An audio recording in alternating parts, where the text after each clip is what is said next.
The sun beat down mercilessly on the dust-coated streets of Lusk, Wyoming in the summer of 1885, as Josephine Fairchild stepped off the stagecoach with nothing but 2 worn leather suitcases and a heart full of desperate hope.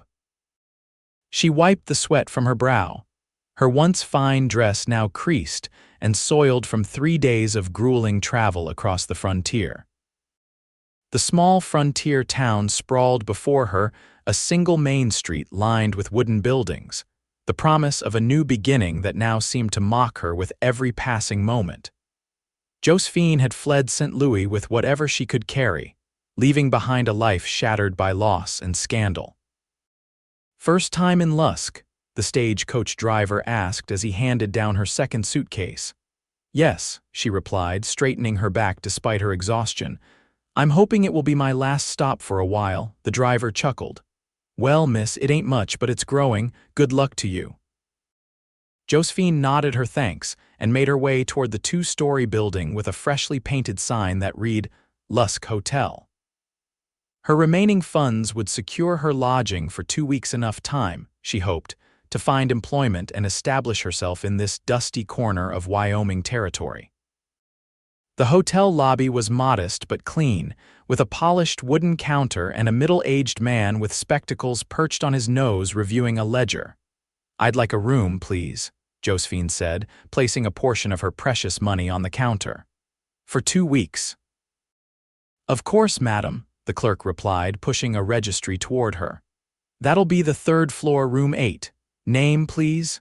"Josephine Fairchild," she said as she signed the book with practiced penmanship that betrayed her refined upbringing. "Welcome to Lusk, Miss Fairchild." "I'm Howard Simmons, proprietor of this establishment." Josephine forced a smile. "Thank you, Mr. Simmons." As she followed the clerk up the narrow stairs, Josephine caught herself scanning the faces of those they passed, a habit born of fear that her past might have followed her. But no one gave her a second glance, and for the first time in months, she felt the tight knot in her chest begin to loosen. The room was small but tidy, with a narrow bed, a washstand, and a window overlooking the main street. As the door closed behind her, Josephine sank onto the bed and finally allowed the tears she'd been holding back to fall. Her father's gambling debts, his suicide, the scandal that followed all of it had forced her to flee from the only home she'd known. At 23, she was alone in the world with no family, dwindling funds, and skills that seemed ill-suited to frontier life. But she was determined to survive, to rebuild, to find a way forward. After washing her face and changing into her cleanest remaining dress, Josephine ventured out to explore the town. She needed work, and quickly. The money she had would not last long. Lusk was bustling with activity despite its small size. Cowboys and ranchers moved through the streets alongside merchants and townspeople. A saloon at the far end of the street roared with laughter and piano music, while shops and businesses lined both sides of the dusty thoroughfare. Josephine inquired at the general store, the dressmaker's shop, and even the small schoolhouse, but no one seemed to be hiring. By late afternoon, her spirits had fallen considerably, and her feet ached from walking. She was making her way back to the hotel when she passed the town's only restaurant, a modest establishment called Ruby's Dining Room. A sign in the window caught her eye.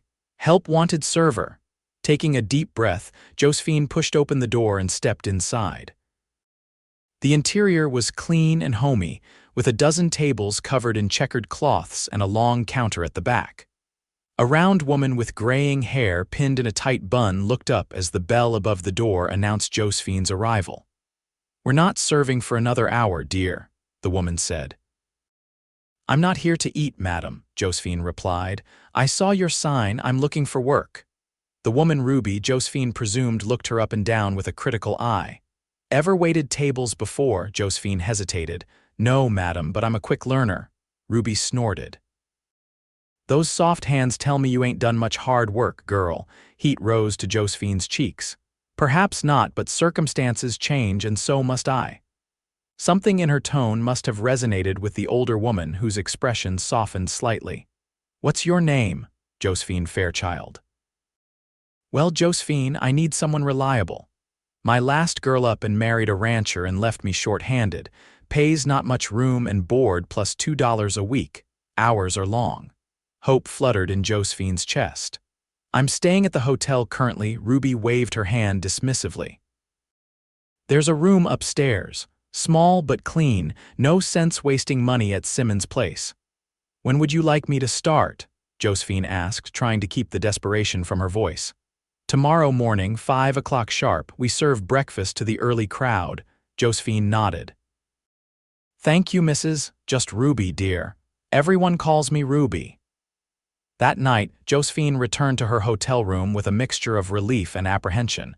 She would have work, a place to stay, and food to eat, her most immediate concerns addressed.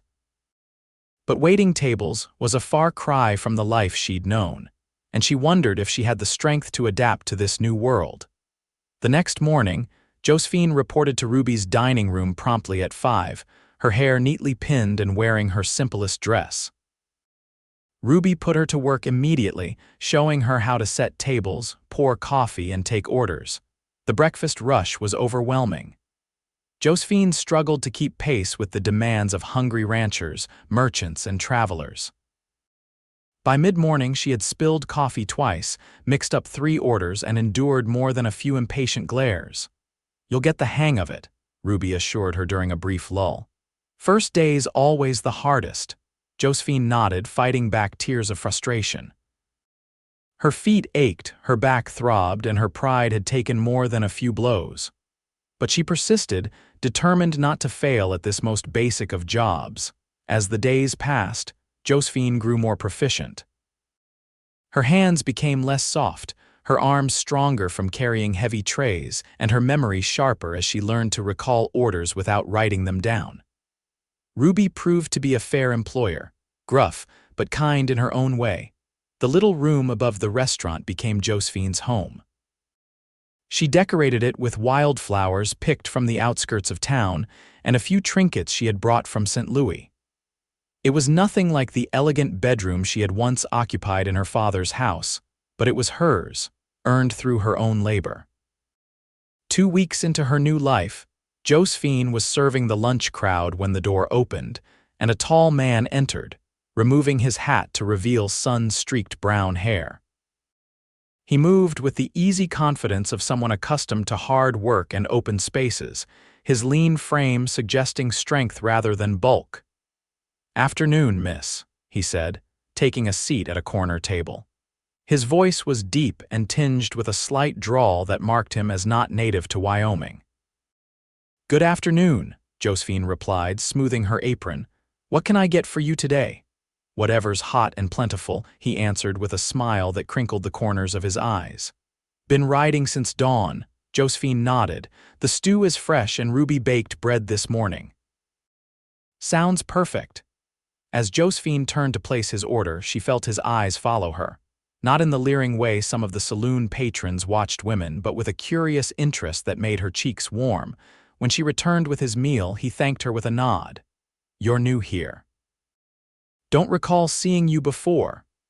"I arrived in Lusk a few weeks ago," Josephine replied, wondering why she was sharing even that much with a stranger. "Name's Vaughn Xavier," he said. "I've got a ranch about 10 miles east of town."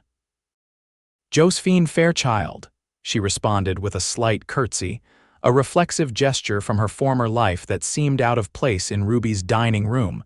A hint of amusement flickered in his eyes at the formal gesture. "Pleasure to meet you, Miss Fairchild." Throughout his meal, Vaughn made polite conversation whenever Josephine passed his table. He asked nothing intrusive, merely commented on the town, the weather, or the food. His manners were refined despite his rugged appearance, and Josephine found herself lingering at his table longer than was necessary. When he finished his meal and paid his bill, leaving a generous tip, he placed his hat back on his head and nodded to her. "I imagine I'll be seeing you again, Miss Fairchild. I come into town every couple of weeks for supplies." "I imagine you will, Mr. Xavier," she replied with a small smile. After he left, Ruby appeared at Josephine's side, a knowing look on her face. "Vaughn Xavier's one of the good ones." Built that ranch of his from nothing 5 years ago. Works harder than any man I know." Josephine felt her cheeks flush. "I was simply being polite to a customer," Ruby chuckled. "Of course you were, dear. Now table 4 needs coffee." Over the next month, Josephine settled into the rhythm of her new life. The work remained hard, but she no longer felt overwhelmed by it.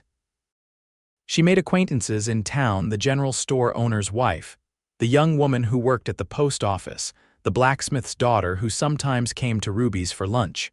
No one asked too many questions about her past, for which Josephine was grateful. In a frontier town like Lusk, many people were reinventing themselves, fleeing something or searching for something. Her story, whatever they imagined it to be, was just one of many. Vaughn Xavier returned to town as he had said he would. Each time, he took a meal at Ruby's and exchanged pleasant conversation with Josephine. She learned that he had come west from Virginia after the war, that he raised cattle and horses on his ranch, and that he lived there with only a few ranch hands for company. On his third visit, as Josephine cleared his empty plate, he hesitated before speaking. "There's a social at the church next Saturday, dancing and such. I was wondering if you might consider attending, with me." The invitation caught Josephine by surprise. She hadn't considered the possibility of social engagements, much less courtship, in her new life. For a moment, she was transported back to St. Louis, to ballrooms and calling cards and proper introductions. I don't know," she stammered.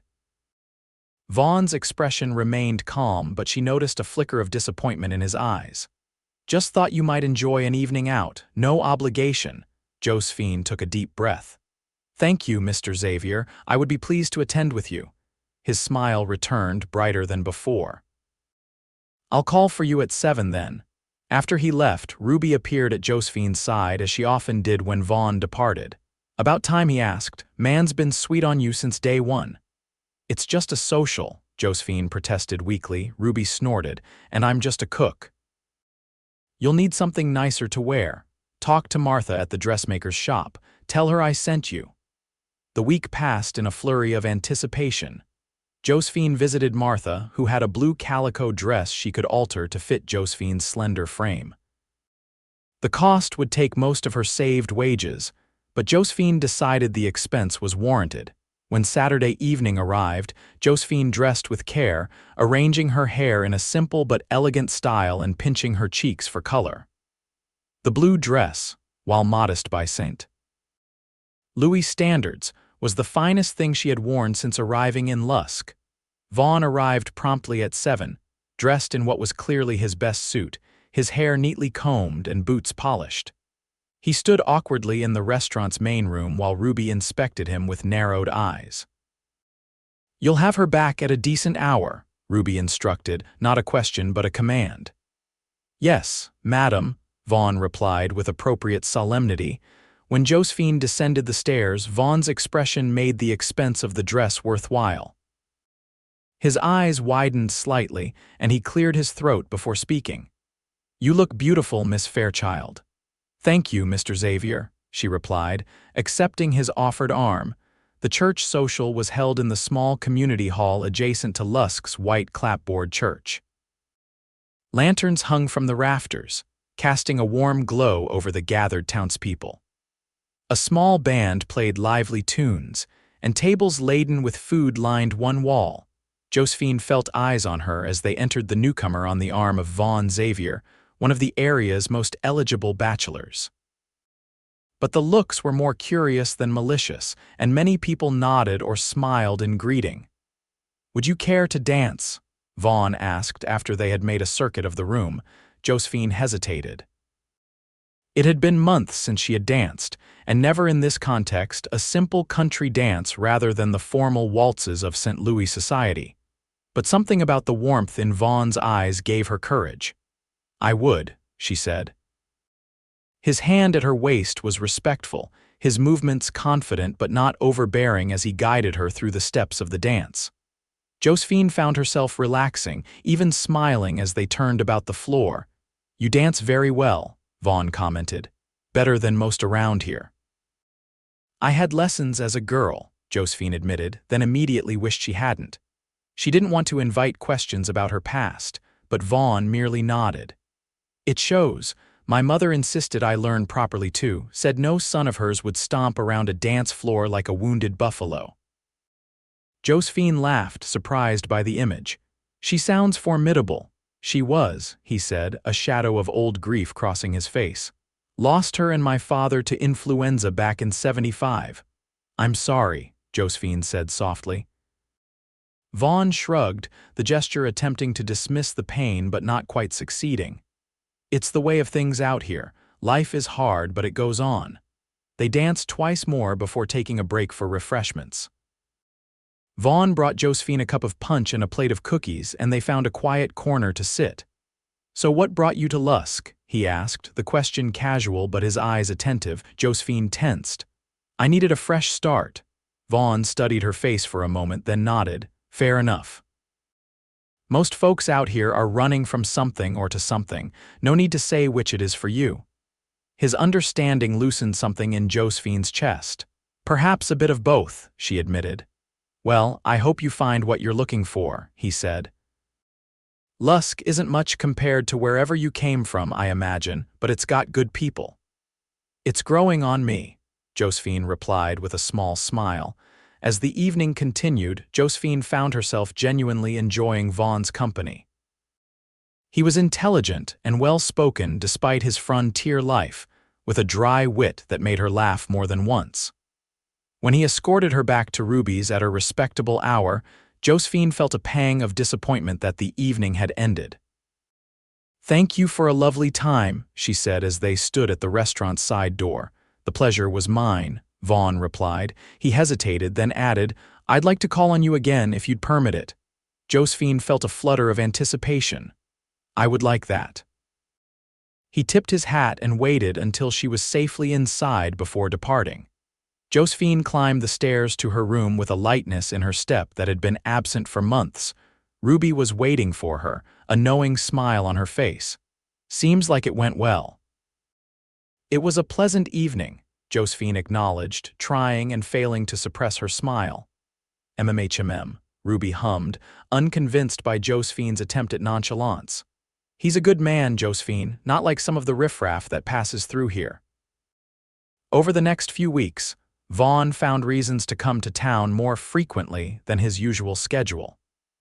Sometimes he stayed only long enough to have a meal at Ruby's and exchange a few words with Josephine. Other times, he invited her for walks after her shift ended or to Sunday services at the church.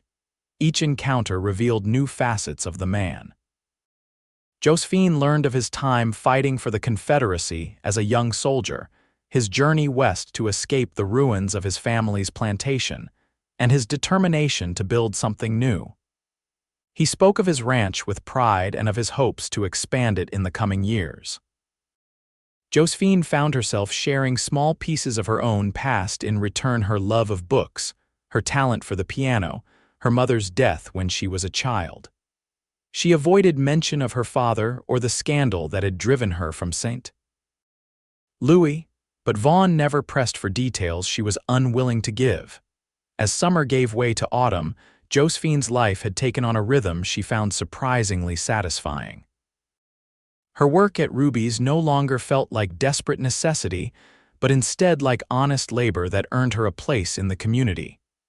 She had made friends among the townspeople, particularly Martha from the dressmaker's shop and Eliza, the blacksmith's daughter. And then there was Vaughn, whose presence in her life brought a warmth and possibility she had not dared to hope for when she first arrived in Lusk.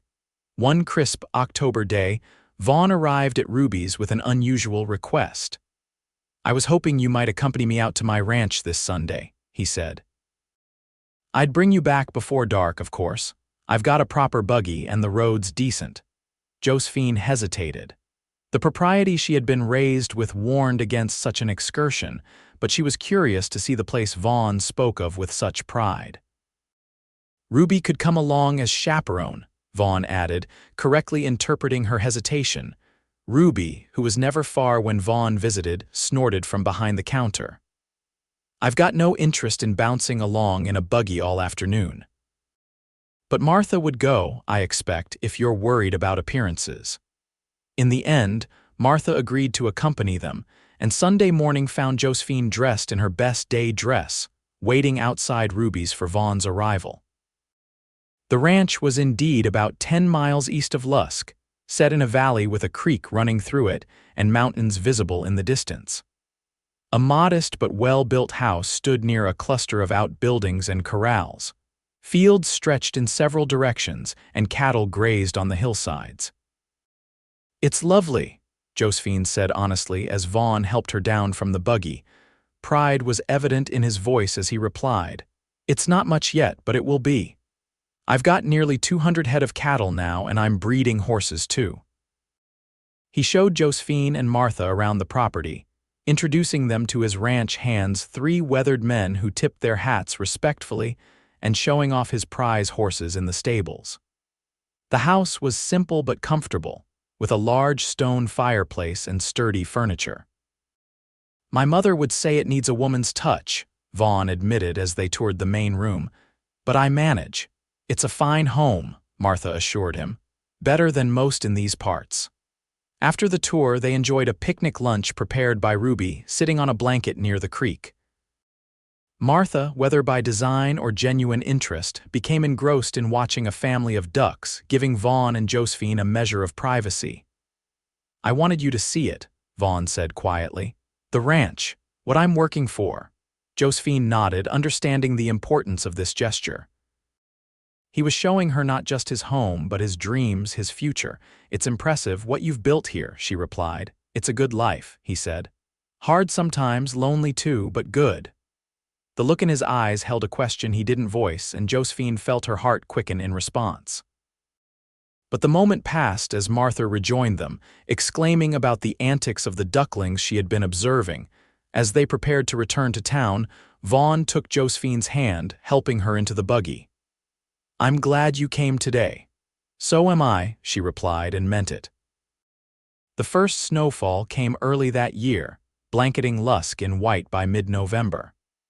Business at Ruby's slowed somewhat as travel became more difficult, but the regular customers, merchants, the banker, the sheriff, and others who lived in town continued to frequent the establishment. Vaughn's visits became less frequent as winter settled in, the journey from his ranch more challenging in the snow. But he still made the trip every couple of weeks, always timing his arrival to coincide with the end of Josephine's shift, so they could spend an hour or two together before he had to return home. On one such visit in early December, he brought Josephine a book of poetry by Tennyson that he had ordered from Cheyenne. "I remember you mentioning you missed having books to read," he said as she unwrapped the package. Josephine ran her fingers over the embossed leather cover, deeply touched by the thoughtfulness of the gift. "Thank you. It's perfect." They sat by the stove in Ruby's dining room after closing, Josephine reading aloud selected poems while Vaughn listened, his expression reflective in the flickering lamplight. When she finished a particularly moving verse, Vaughn spoke quietly. "I've been thinking, Josephine." Something in his tone made her heart beat faster. "Yes, spring's going to be busy at the ranch. I'm expecting new calves and I've got plans to add onto the house." He paused, seeming to gather his thoughts. "What I mean to say is I'd like to have things settled before then." "Settled?" Josephine repeated, not quite daring to interpret his meaning. Vaughn took a deep breath. "I care for you, Josephine, more than I thought possible when I first saw you here at Ruby's. I know it hasn't been long, and I know there are parts of your past you haven't shared. But I know enough of you, your kindness, your determination, your character to be certain of my feelings." He reached for her hand, his calloused fingers gentle against her skin. "I'm asking if you might consider becoming my wife come spring." The words hung in the air between them, momentous and transformative. Josephine felt a surge of joy, quickly tempered by fear. Marriage to Vaughn would mean a new beginning, a chance at happiness she had thought lost to her. But it would also require honesty about her past, and that thought terrified her. "Vaughn, she faltered, uncertain how to proceed. He squeezed her hand reassuringly. You don't need to answer now. And if there's something you need to tell me, something you're afraid might change things, know that very little could alter my feelings for you." Tears pricked at Josephine's eyes. "You deserve to know the truth before you tie your future to mine." "Then tell me," he said simply. Taking a deep breath, Josephine began the story she had kept locked inside since arriving in Lusk. She told him of her father, a respected banker in St. Louis whose gambling addiction had led him to embezzle funds from his clients. How he had taken his own life when discovery was imminent, leaving Josephine to face the scandal and ruin alone. The family name was disgraced, she said, her voice barely above a whisper. Former friends crossed the street to avoid speaking to me. My father's creditors took the house and everything in it. I had nowhere to go, no prospects for marriage or employment in a city where everyone knew my father's shame. She couldn't meet Vaughn's eyes as she continued. So I took what little money I could salvage and came west, as far as the ticket would take me. I ended up here in Lusk by chance, not design. When she finally fell silent, Josephine steeled herself for Vaughn's reaction, the disappointment, perhaps disgust, that would surely follow her confession. Instead, he lifted her chin gently, forcing her to meet his gaze. "Your father's sins are not yours, Josephine. You've made your own way here, earned respect through your own actions." "But the scandal means nothing in Wyoming," he interrupted firmly. "Do you think anyone here would care about a St. Louis banker's misdeeds? We all have pasts, Josephine. It's what we do now and tomorrow that matters." Relief flooded through her at his words, at the unwavering acceptance in his eyes. "You still want to marry me knowing this?" "More than ever," he replied without hesitation. "Knowing how strong you've had to be only confirms what I already knew about you." Josephine felt as though a great weight had lifted from her shoulders. For months she had carried the burden of her secret, afraid it would destroy any chance at happiness if revealed. But Vaughn's steady gaze held no judgment, only understanding and affection. "Then yes," she said, her voice stronger now. "Yes, I will marry you in the spring." Vaughn's smile was radiant as he lifted her hand to his lips. "You've made me the happiest man in Wyoming territory, Josephine Fairchild." Ruby, who had undoubtedly been listening from the kitchen, her hearing being remarkably acute when interesting conversations were taking place, chose that moment to emerge. "Well, it's about time. I was beginning to think I'd have to lock you two in the storeroom to get this settled." Josephine laughed, too happy to be embarrassed by Ruby's eavesdropping. "We're to be married in the spring." "Spring," Ruby sniffed. "Why wait so long? Winter's a fine time for a wedding. Gives folks something to celebrate in the cold months." Vaughn looked at Josephine questioningly. "I suggested spring because of the work at the ranch, but Ruby has a point. Would a winter wedding suit you?" The thought of becoming Vaughn's wife sooner rather than later filled Josephine with joy. "Yes, I think it would." And so plans were made for a January wedding, to be held in Lusk's small church. Martha immediately began work on a wedding dress, refusing to accept payment beyond the cost of materials. Ruby declared that she would provide the wedding feast, and Eliza promised to decorate the church with evergreens and winter berries. News of the engagement spread quickly through the small town, and Josephine was touched by the genuine good wishes offered by people who had been strangers just months before. It seemed that in Lusk, unlike St. Louis, people were judged on their present actions rather than their past circumstances. December passed in a flurry of preparations. Vaughn made several trips to Cheyenne to purchase furnishings for the ranch house, determined that Josephine would have a comfortable home. Josephine herself spent her free time sewing linens and curtains, learning to cook from Ruby, and preparing for her new life as a rancher's wife. The wedding was set for January 15th, and as the date approached, Josephine found herself growing increasingly anxious not about marrying Vaughn, of that she was certain, but about the harsh realities of winter on the frontier. Heavy snow had fallen consistently since Christmas, making travel difficult and sometimes dangerous. 3 days before the wedding, a particularly violent storm swept through the region, bringing with it biting winds and drifts that reached the eaves of some buildings.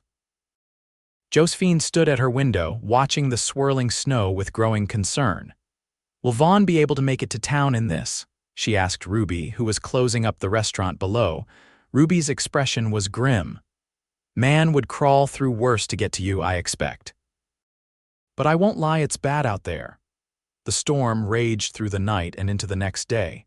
By evening, it had finally passed, leaving Lusk buried under nearly 3 feet of snow. Men worked to clear paths between buildings, and news began to filter in of stranded travelers and isolated homesteads. There was no word from Vaughn's ranch. "He'll come when he can," Ruby assured Josephine, who had taken to watching the eastern road from the window. "Probably digging out his own place first." But as the second day after the storm dawned with no sign of Vaughn, Josephine's worry deepened. What if he was injured? What if the ranch had suffered damage that required his immediate attention? What if he had attempted the journey to town and become lost in the drifts? By mid-afternoon, her anxiety had become unbearable. She was considering asking the sheriff to send someone to check on the ranch when the door to Ruby's burst open, admitting a blast of cold air and a snow-covered figure. "Vaughn!" Josephine cried, recognizing him despite the layers of winter clothing and the ice crusting his beard. He stomped snow from his boots and pushed back his hood, his face red from cold but his eyes warm as they found Josephine. "Sorry I'm late. Had to dig out the barn first, then clear a path to the road." Josephine rushed to him, heedless of the melting snow that dampened her dress as she embraced him. "I was so worried. Takes more than a blizzard to keep me from my wedding," he said, his arms tightening around her. "Though I'll admit, it was a close thing. Lost one of the outbuildings and 2 calves despite our best efforts." The wedding proceeded as planned 2 days later. The church was filled with nearly every resident of Lusk, the simple space transformed by Eliza's decorations of pine boughs and red berries. Martha had created a wedding dress of ivory wool with delicate lace trim that made Josephine feel like a bride from a fairy tale as she walked down the aisle toward Vaughn. He stood tall and proud at the altar, cleaned up and dressed in a new suit, his expression one of barely contained joy as he watched Josephine approach. When she reached him and placed her hand in his, the warmth of his touch banished the last of the winter's chill from her heart. The ceremony was brief, but heartfelt, the minister's words about partnership and perseverance particularly resonant for a couple beginning life together on the frontier. When Vaughn kissed her after being pronounced husband and wife, Josephine felt a sense of homecoming more profound than any she had known before. The celebration afterward at Ruby's was lively and lasted well into the evening. Townspeople brought additional dishes to supplement Ruby's feast, and someone produced a fiddle for dancing. Wine and whiskey flowed freely, toasts were made, and for a few hours the harshness of winter was forgotten in the warmth of community celebration. As the festivities began to wind down, Vaughn leaned close to whisper in Josephine's ear. "I've taken a room at the hotel for tonight. Didn't think we should attempt the journey to the ranch until morning." Josephine nodded, her cheeks flushing at the implication of his words. They said their goodbyes and thank yous to the assembled guests, receiving many embraces and well wishes in return. Ruby hugged Josephine tightly before they left. "You've found a good man, dear, and he's found himself a fine woman. Be happy together." "Thank you for everything, Ruby," Josephine said, emotion thickening her voice. "I don't know what would have become of me without you." Ruby waved away her thanks. "You'd have managed somehow. You're stronger than you know." The hotel room Vaughn had secured was the best in the establishment, with a large bed and a blazing fire in the grate. Despite the months of growing affection between them, Josephine felt a sudden shyness as Vaughn closed the door behind them. He seemed to sense her nervousness and made no move to rush her. "It's been quite a day," he said, removing his jacket and hanging it carefully on a hook. "Quite a few months, in fact, since you arrived in Lusk." "It seems both forever and no time at all," Josephine agreed, grateful for the ordinary conversation. I never imagined when I stepped off that stagecoach that I would find this. You. Vaughn moved to stand before her, his expression tender as he took her hands in his. I believe some things are meant to be, Josephine. Some people are meant to find each other, no matter the circumstances that bring them together.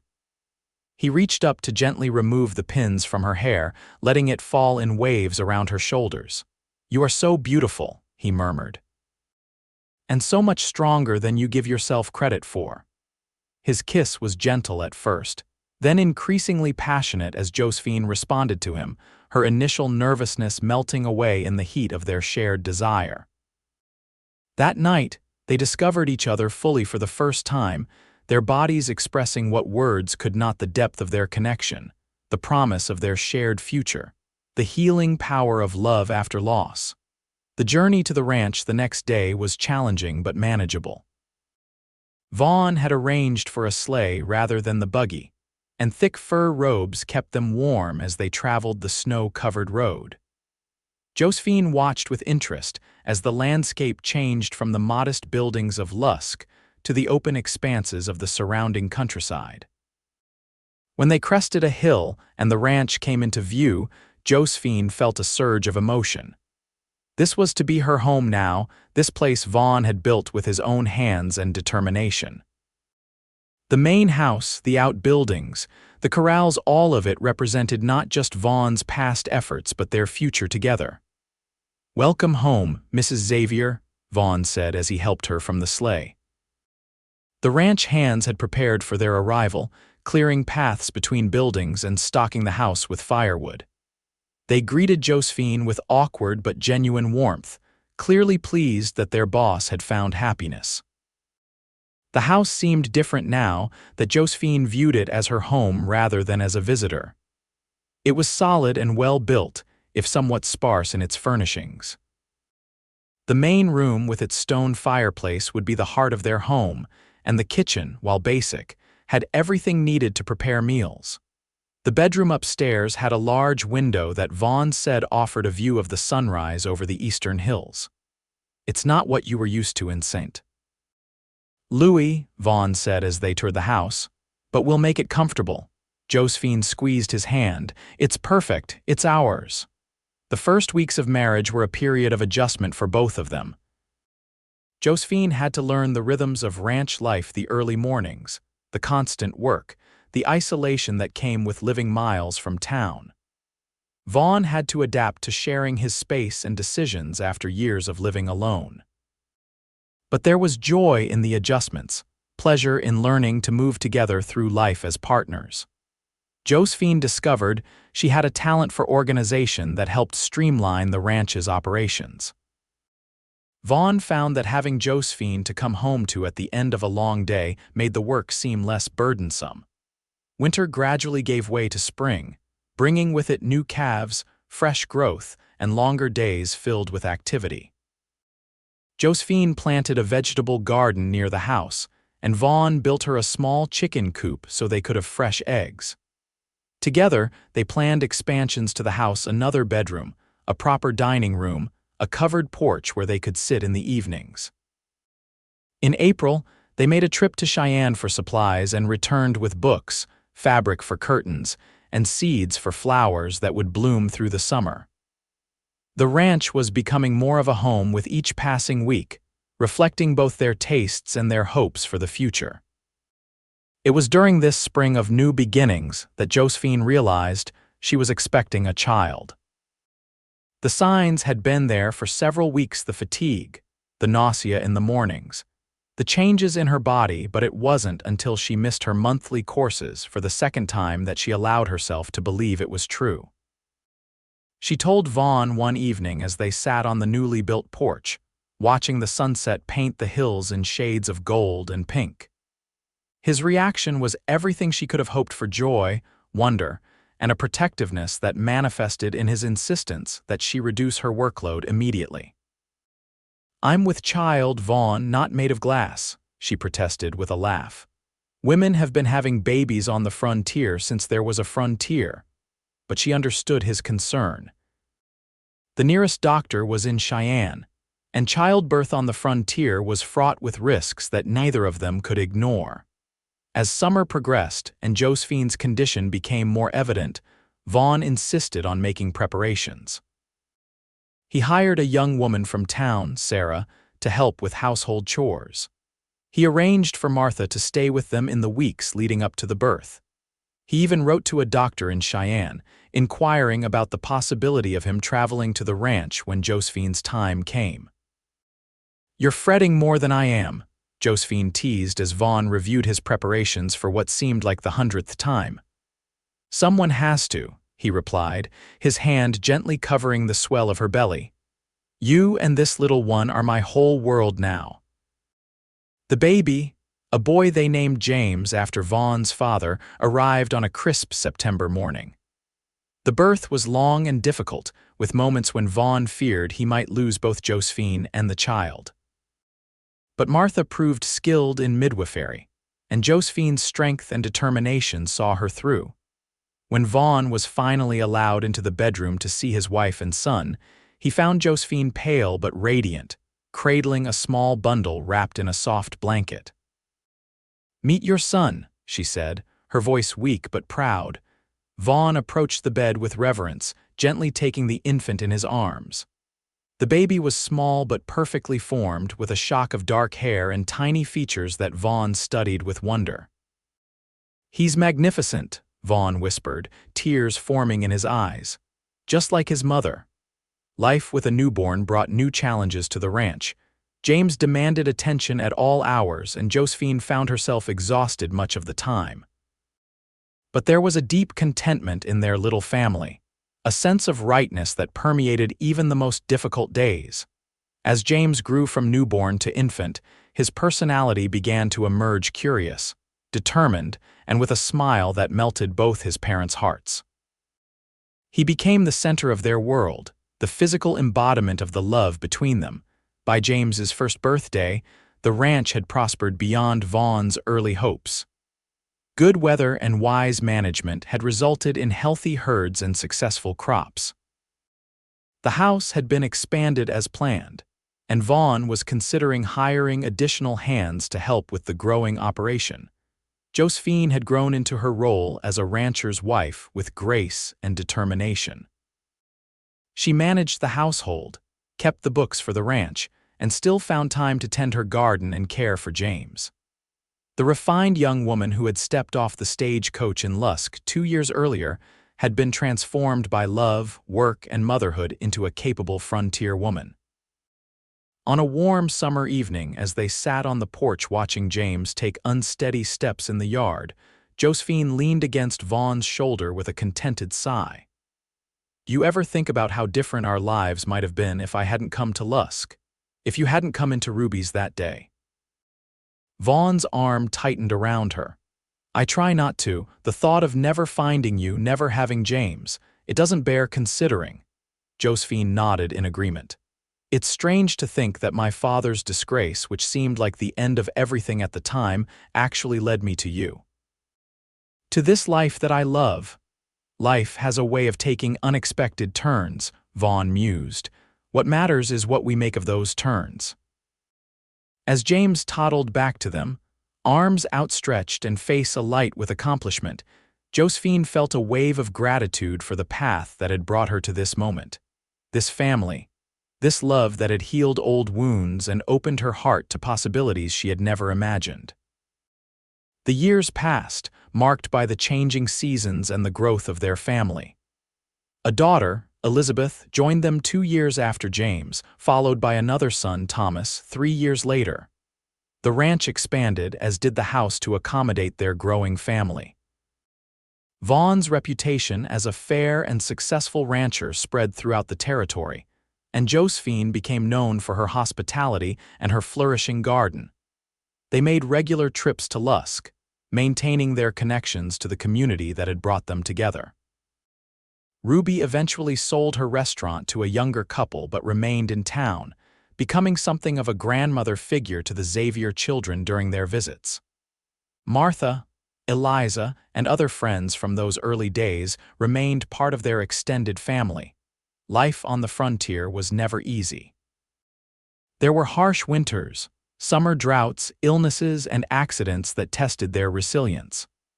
But through it all, Vaughn and Josephine faced challenges together, their partnership strengthened by shared purpose and unwavering devotion.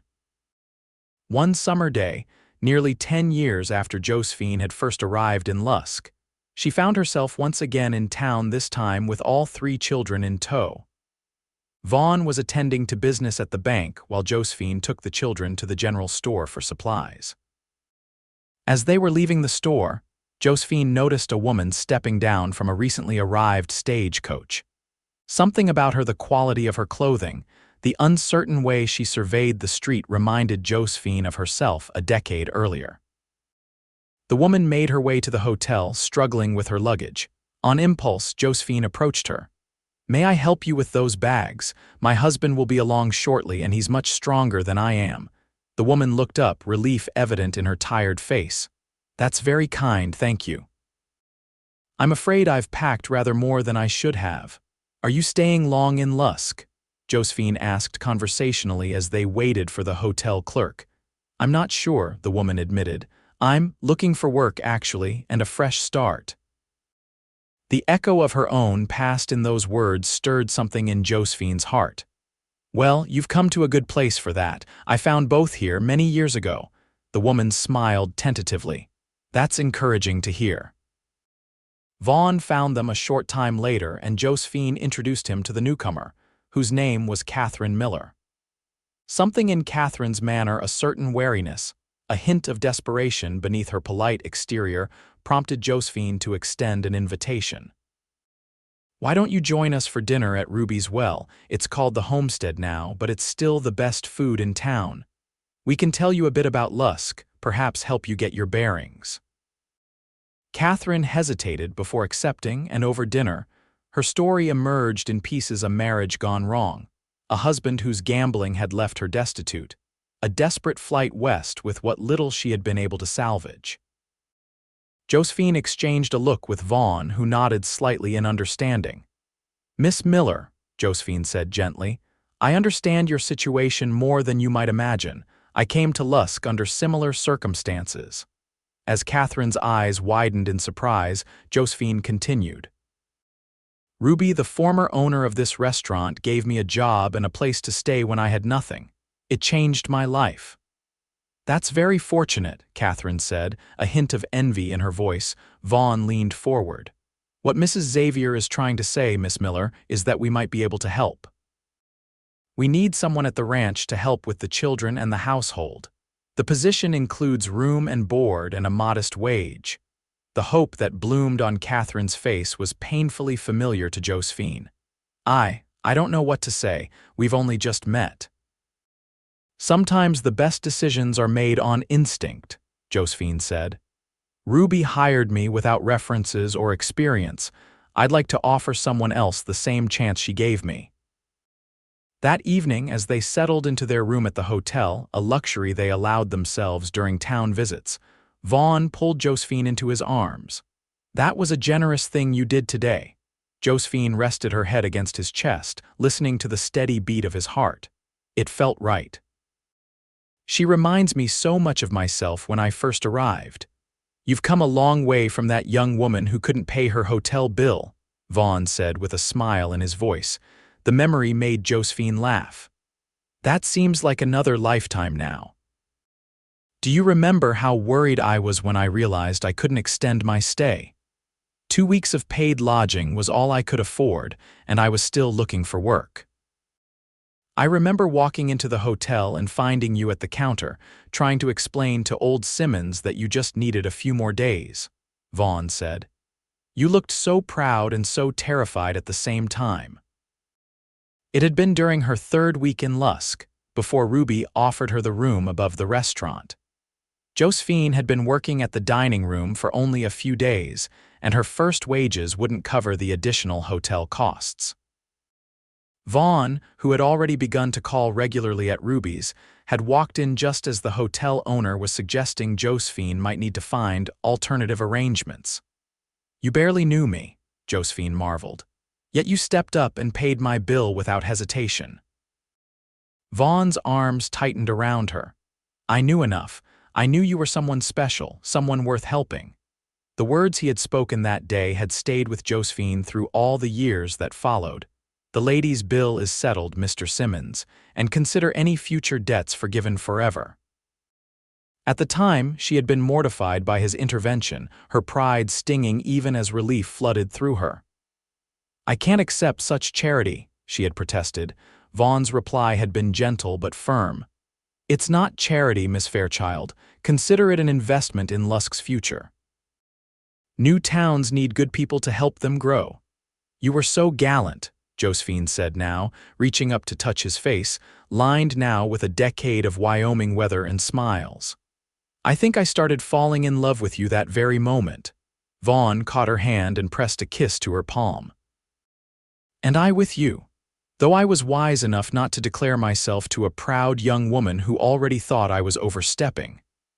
They laughed together at the memory, at the young people they had been, and the path that had led them to this moment. As they prepared for bed, Josephine found herself reflecting on the strange workings of fate, how the worst moment of her life in St. Louis had ultimately led her to the greatest happiness she could have imagined.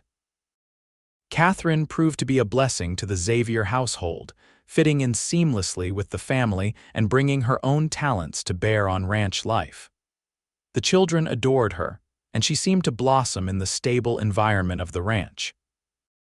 Within a year, she had caught the attention of one of the neighboring ranchers, a widower with 2 children of his own, and their courtship was progressing steadily. Life continued to unfold with its mixture of joy and sorrow, triumph and challenge. James grew into a thoughtful young man with his father's love for the land and his mother's sharp mind. Elizabeth showed a talent for music that Josephine nurtured with piano lessons during their trips to Cheyenne. Thomas, the youngest, was a natural with horses, seemingly able to communicate with the animals in ways that amazed even the most experienced ranch hands. One winter evening, as a blizzard raged outside and the family gathered around the fireplace in the main room, James asked about the early days of his parents' marriage. How did you know you wanted to marry Mom? He asked Vaughn, his 15-year-old curiosity piqued perhaps by his own awakening interest in a certain rancher's daughter. Vaughn considered the question seriously. I knew your mother was special from the moment I first saw her. But I think I knew I wanted to marry her the day I paid her hotel bill. Paid her hotel bill? Elizabeth echoed, looking to Josephine for explanation. Josephine smiled at the memory. I was new in town and running out of money. Your father stepped in and settled my account at the hotel before I had to leave. And then he said, debt forgiven forever, Vaughn added, his eyes meeting Josephine's across the room. Though in truth, it was I who was in her debt from that moment on. Meeting your mother changed everything for me, James nodded thoughtfully. So it wasn't love at first sight, it grew over time. The best kind of love often does, Josephine replied. It builds on respect and kindness and shared experiences. And sometimes, Vaughn added with a wink at his son, it begins with something as simple as helping someone in need without expecting anything in return. As the conversation turned to other topics and the evening progressed, Josephine watched her family with a heart full of gratitude. The frightened young woman who had stepped off that stagecoach in Lusk could never have imagined this life, this love, these children, this sense of belonging and purpose. Later, as she and Vaughn prepared for bed, she shared these thoughts with him. You ever wonder at how fortunate we are? Despite all the hardships and challenges, our life together has been such a blessing. Vaughn drew her into his arms, his embrace as secure and comforting as it had been for nearly 20 years of marriage. Not fortunate, my love. Blessed, yes, but not by mere chance. We've built this life together, choice by choice, day by day. He kissed her with a tenderness that still made her heart quicken after all their years together. And I would choose you again, 1,000 times over, hotel bill and all. Josephine laughed softly against his lips. Debt forgiven forever. Forever, he agreed. And in that moment, as in countless moments before, Josephine knew that the journey that had begun in loss and fear had led her to the truest form of wealth, a love that had not only healed her past wounds, but had given her a future more abundant than she could ever have imagined. The Xavier Ranch continued to prosper through the decades, weathering economic downturns, changing times, and the inevitable cycles of frontier life. James eventually took over much of the ranch operations, allowing Vaughn and Josephine to ease into a less demanding role. Elizabeth married a doctor from Cheyenne and settled there, giving Vaughn and Josephine grandchildren who visited regularly. Thomas established his own horse breeding operation adjacent to the main ranch, creating a legacy that extended far beyond Wyoming's borders. And through it all, the joys and sorrows, the triumphs and challenges, Vaughn and Josephine remained at the center, their love a constant that anchored the family and illuminated the path forward. The debt that had been forgiven on that long-ago day in Lusk had indeed been forgiven forever, transformed instead into a bond of love that would endure for generations to come.